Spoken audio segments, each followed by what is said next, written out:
Hi, welcome to part five. Oh my goodness, part five of our explainer series on CSEC A mark scheme.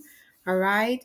So, sorry, CSEC English A mark scheme. Hi, I'm Ms Chanelle, language success coach, and I'm here to give you the secrets of CXE. As far as I can interpret the secrets, because we know they keep their things under lock and key apparently. However, I do think one of the most transparent things that they do is provide us with a syllabus. You do not have to wait on your teacher to secure a syllabus. Go on for any of the subjects that you do. Go on to CXE's website. I can't remember the name of their website, but you go onto their official website and you download whatever your relevant syllabi are. Look at them. They are very long documents. As you can see, this one is 703 pages. 703 pages. But what you need to do is go to the core areas. Know exactly what your exam is about. Know what the mark schemes are. Today, right now, in this video, what we're going to look at is the mark scheme for argumentative. And I'm going to keep saying argumentative. All right. I'm going to keep saying argumentative. All right. That's a huge hint. Um, we'd already see there's a little difference here on our right, just like how just in the same way that the short story had a difference. That's because argumentative is judged on content, the argument and content and organization as well in area one and language in area two. So essentially, they combine your content and organization of content into one section to then assess it while language remains on its own.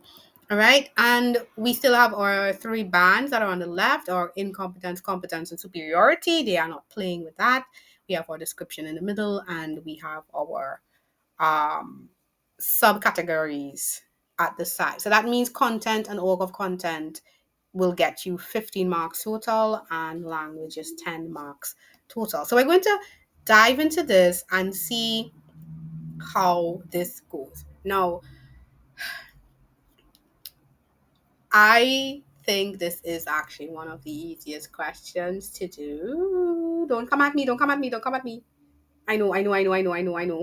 Okay, I know. All right. However, if you are prepared properly for this question, and in terms of the content, the organization, and definitely in terms of the planning for this type of question, you should get good marks. Unfortunately, most people are not well prepared for this section, and that results in horrible marks. But I'm hoping at least this version of my explanation, looking at the rubric, can either bring you enlightenment or make you a bit more serious about trying to get some extra marks. Okay, so incompetence level one demonstrates your work or the work is in it's sucky. Level two suggests that it's sucky, right? And in terms of demonstration of how bad the work is, total inability to manage features of argument, total inability to organize arguments, inability to use that right. So, versus level two's an inability to manage vital features of argument under area one, A to G, and inability to organize argument and details. So it's like, again, if we have to create a distinction, you know what? It seems like you suck in level two. Level two is like, hey, it seems like you're not good at this. Level one is you're definitely not good at this, right? Now you see they mention features of argument. How are you putting forward your arguments? Arguments here, you may have been taught about the points to support your overall opinion. Those are technically called arguments, right? That's a technical, it's a definition. It's called arguments. We're not talking about disagreement. We're looking at it technically within the realm of presenting data. All right.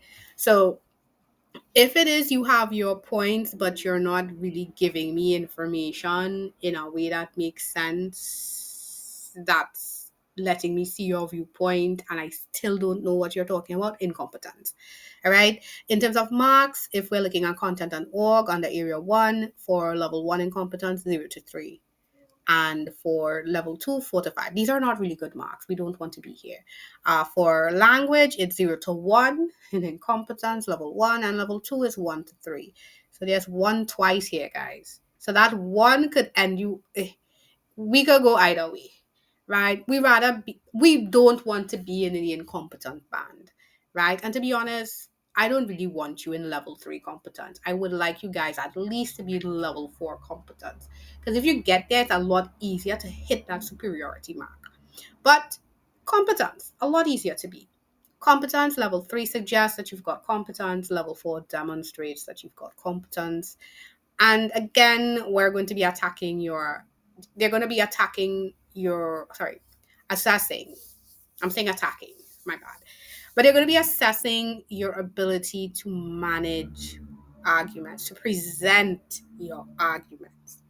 Are you giving me really detailed, specific, decisive arguments? And are you explaining them in a way that's going to make me think, I never thought about it that way, but that sounds plausible.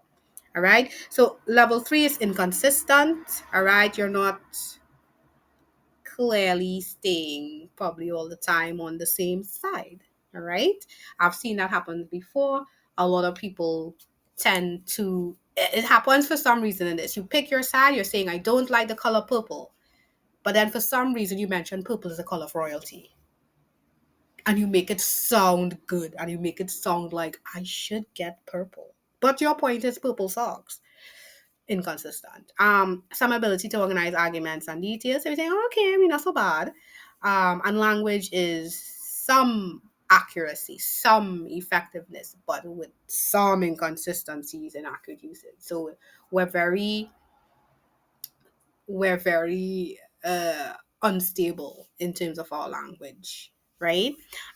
For level 3 competence in terms of area 1's content and organization of content, you get 6 to 9, and for language 4 to 5 max. All right. Then we get to level 4 competence where our marks start to look a lot more impressive. They do start to listen.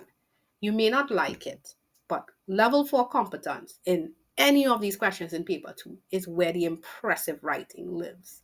Okay? It is very possible to get there, but you have to practice. You can't look at the paper and you can't just read the textbook. You're going to have to write. Writing is a skill. The more you write, the better you get at it. So, level 4 competence, demonstration of competency.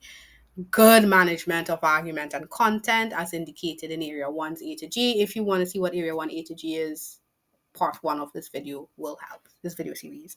Good organization of argument and details. I see your points. I see your supporting details. I can be swayed to your camp, right? When I say I can be swayed to your camp, I can be swayed to your side. You get 7 out of 7 to 10 for those, for that being in that range. And for language, which is again good use of language, though there may be a few lapses, 6 to 7. All right, 6 to 7. Then superiority, our friend, yeah. Level 5 is a suggestion of superiority, while level 6 is a demonstration of superiority. We know how the language will go already because you've been here for all the videos. And if it's excellent, effective, and error-free, then you're definitely in level 6 superiority, and you're going to get a full 10 out of 10. If you've got 1 or 2 lapses, then you're going to get into that 8 to 9 range. So this time we have an 8 to 9. We have a range this time, okay? We have a range. In terms of the actual content and organization of content in area 1, excellent management of argument and content, excellent organization of arguments and details, and you're going to get your 14 to 15. So you see, it's not just random totals, right? 14 to 15 for level 6. And for level 5, it's more very good than excellent. You're going to get 11 to 3. I would say the distinction between area 1 in level 5 and level 6 is that level 6 is so good, I can nearly 100% go with your opinion, your perspective. With level 5, it's definitely out of that competent range where I'm starting to be swayed, but missing something, maybe missing a key detail or left out a little loophole, but it's not going to be frequent, right? It's not going to be frequent. The person who's probably going to be frequent in terms of leaving out stuff is that level 3 competency, and even more the level 4 competency, right? So this is it for the actual series. Again, if it is I've spoken about, mentioned certain things, or triggered a question within you, hopefully positively triggered and not negatively triggered, a question with you, I'd like you to comment below, and that's going to give me insight as to what else I can explain for you in this particular series. Again, English A is not about falling in love with English. The people who fall in love with English go ahead and study linguistics, or language, go ahead and study linguistics. This is about developing your skill in written language. And especially if you're someone who's going to head into university, you're going to need it. In the working world, you're going to need it as well, because we have some people in the working world whose written English sucks badly. All right. So, as I said, please feel free to comment. Please feel free to share this to someone who needs it. I'm Ms Chanelle, and I thank you so much for your time and attention. Take care.